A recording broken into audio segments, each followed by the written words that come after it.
Hi guys, I've just returned from skiing in Colorado 4 weeks, and I really improved my ability to go on an early edge and increase the edge during the turn. And I thought what I learnt would be really of interest to a lot of members of Carve because they struggle to get on a high edge angle and increase the edge angle in the turn. So the first thing is when you look at the world's best skiers, for example, Reilly, Harb, they they just ski so differently to most skiers. They look totally effortless, even though when it's not. They get really high edge angles. The upper body is very still, and they just look like poetry in motion. They just look amazing. If you've ever seen someone skiing like this live, it's amazing to watch.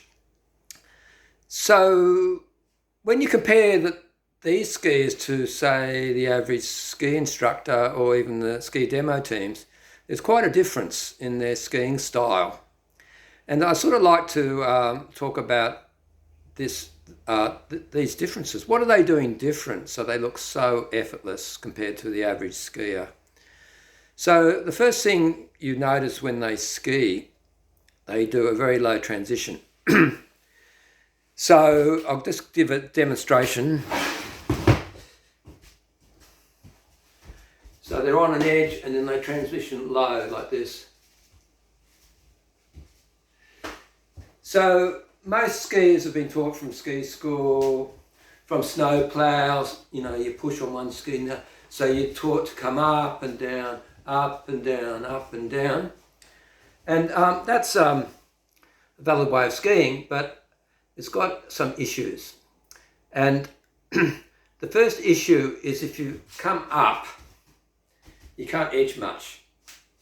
So if I come up, I can't edge much. And then I have to come down to edge. So I come up and then come down, come up and then down. So you're delaying the early edge change in your skiing.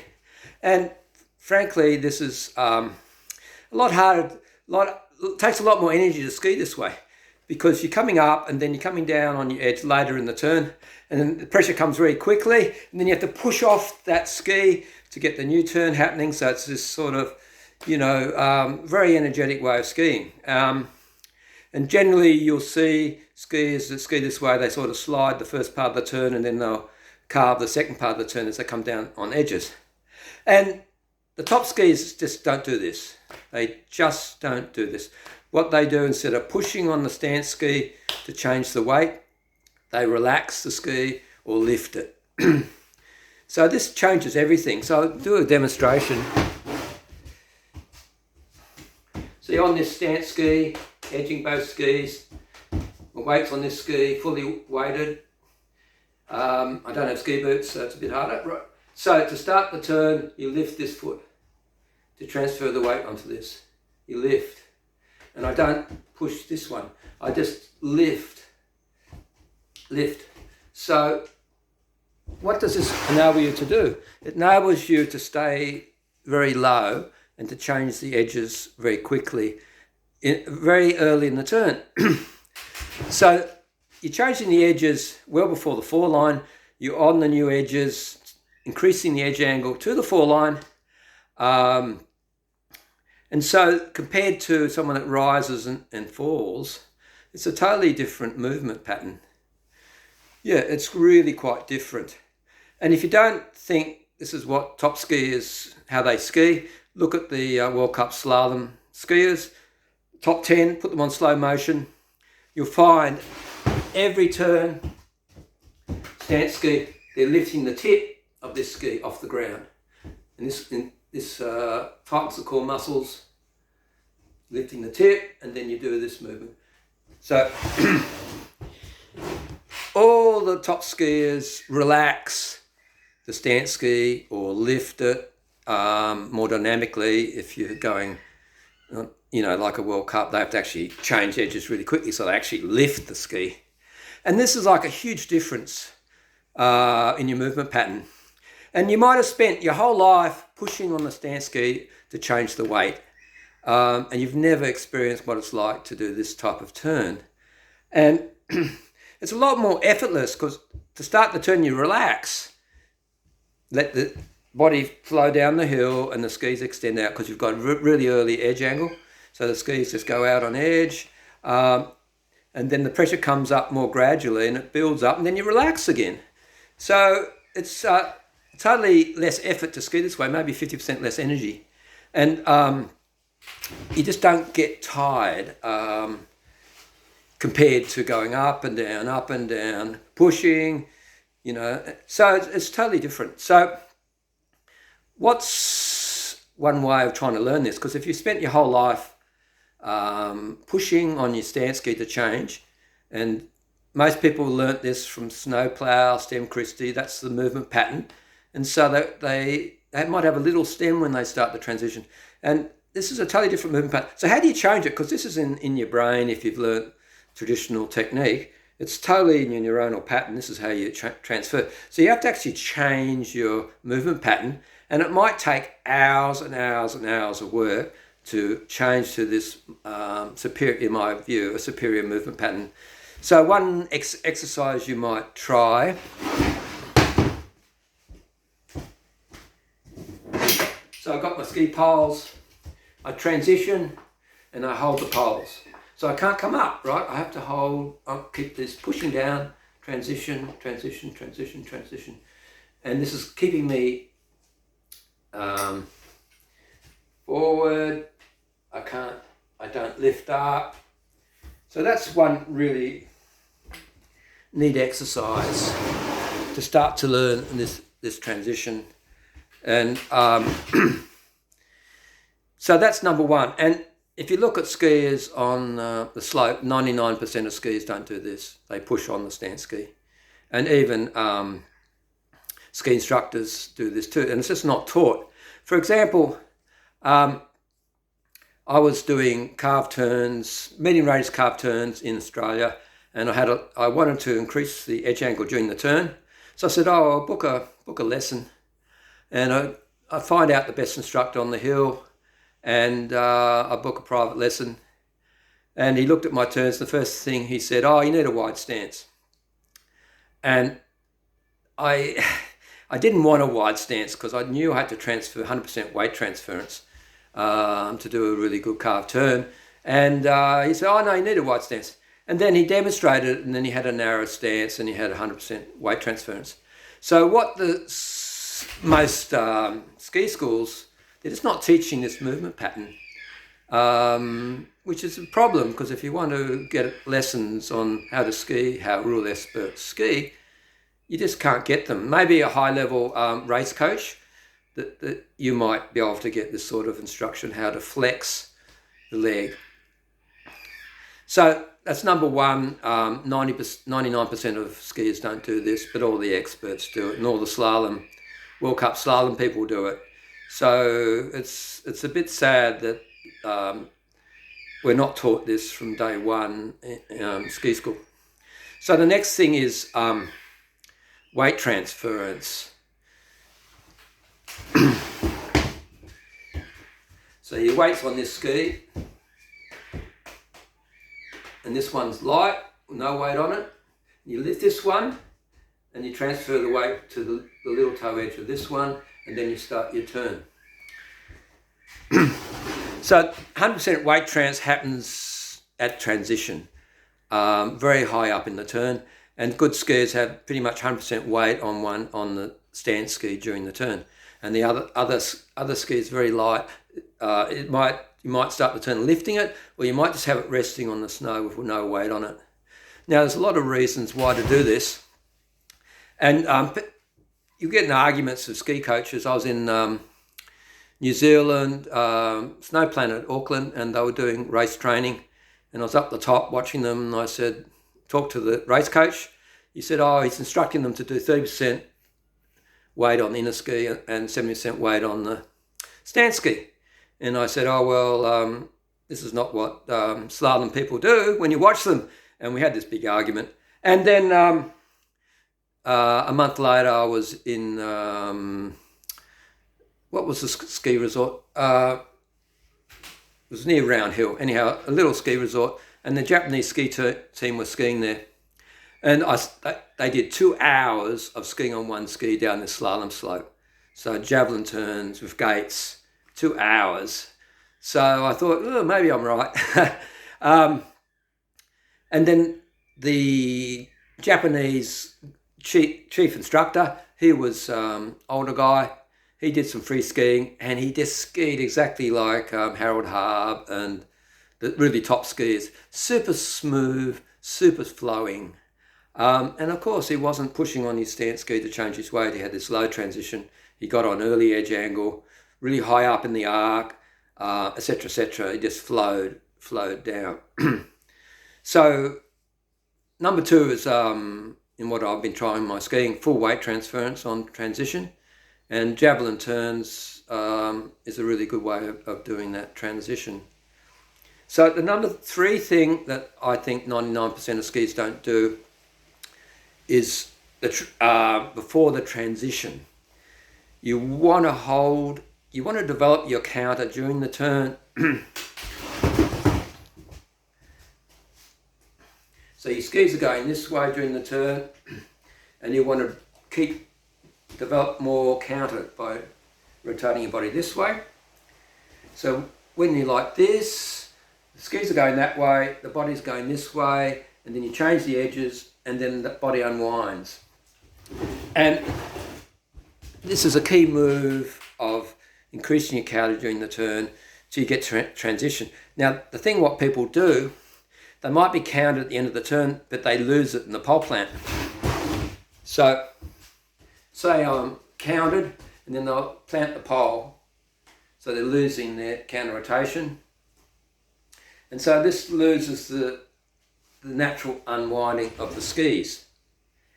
You see the top skiers in transition. The skis might even leave the snow because of this move. They've held the counter, and then they edge change holding the counter.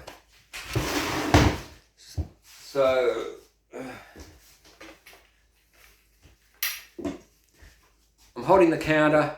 I edge change. I don't lose my counter by going like this. I edge change holding the counter. And the best way of learning this is a javelin turn. Not a javelin turn. Garlands. So you start counted, edge change, you start going down the slope, and then you come back up the slope, and then you do it again and again. All the time you're holding the counter. So this idea of pole planting in front of you destroys your counter. And I think that's what most schools teach. And you see the experts teach, they'll pole plant more back behind their body so they don't lose this counter. And if you do this, it makes a huge difference to the speed of your transition. It just unwinds really easily. Your skis are light. You can swap edges really quickly without any effort because your skis are light on the snow. If your skis are light, you can do this. But if you've got pressure on them, it's really hard to get a different angle.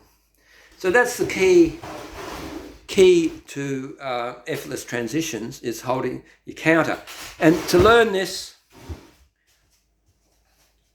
pole plant, change edge, this hand comes forward. You drive this hand forward so you develop the counter as the turn progresses. So your pole plant behind you a bit so you don't lose this counter. As you change the edges without losing the counter. And then as you turn, this hand comes forward. So this hand comes forward, and then that brings your body facing more downhill at the same time. So that's how they get a quiet body facing down the hill. They actually bring the pole plant hand forward. It's important you change the edges without bringing the hand forward. It's a timing thing. You delay the pole plant hand coming forward till you've changed the edges. So 3 things I don't see skiers doing is flexing to transition, really low flexing full weight transference through the turn, and also holding the counter. Now, it's a little bit more complicated than this to learn this type of turn. If you see the World Cup people, at times they'll be in this sitting back position. They'll be sort of like this at the instance of when they pull the stance ski up, they're in a sitting back position, and then you have to get your weight forward, and there's a movement. You pull your boots back to get your weight forward after this sit back position, and you have to sort of practice this movement. So this is something you really have to be aware of in this pull back movement. And the other thing is, top skiers don't focus on the stance leg, they focus on the free leg. All the weights on this one, this can be free, it can be pulled back easily, and then you can also tip this way. And when you tip the free foot this way, by focusing on your boot and lifting it up like this, the other one's going to follow. It's called a phantom move. It's a bit of a mystery move that you can't really see, but all the top skiers are doing it. So you're really focusing on the light ski to increase your turning angles. You focus on tipping your light foot more and more and more during the turn, and your stance foot's going to follow. And as you're doing the turn, you increase your counter because you want to stay balanced on your stance ski to the point of transition. So this has been a bit of a long video, but if you want to learn this type of turn, I do recommend Harb Ski Academy. I've got the link down the bottom. You can actually take a video of your skiing, send it in to them, and I'll give you suggestions how to learn this type of turn. And they go into a lot more depth. For example, one exercise I got from, there's a lot of dry land training. You can train not on the snow, these new movements. And one exercise I got was the following.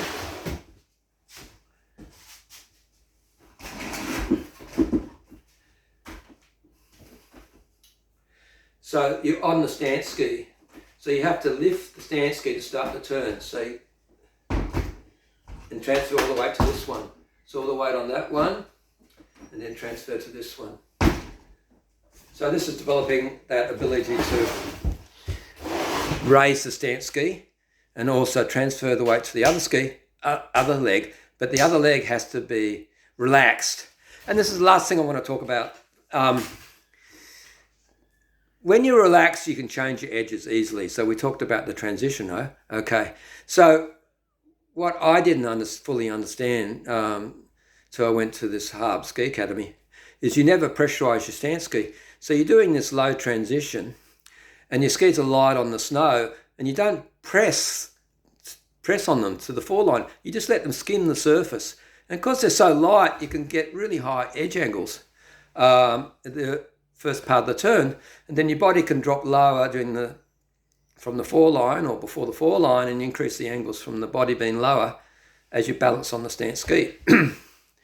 So then you hold the pressure, let the pressure build, you hold the pressure, and then you relax again. You relax your stance ski and start another turn.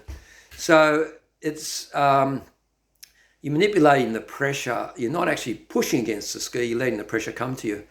And yeah, it's amazing doing that idea of not pressurizing the stance ski at the start of the turn. It makes a huge difference, and I've just got my best angles ever by following that, and also trying to let my hip relax and drop into the turn more. So, I hope that helps, because it was a huge breakthrough for me. So there's a link at the Academy if you want to check it out.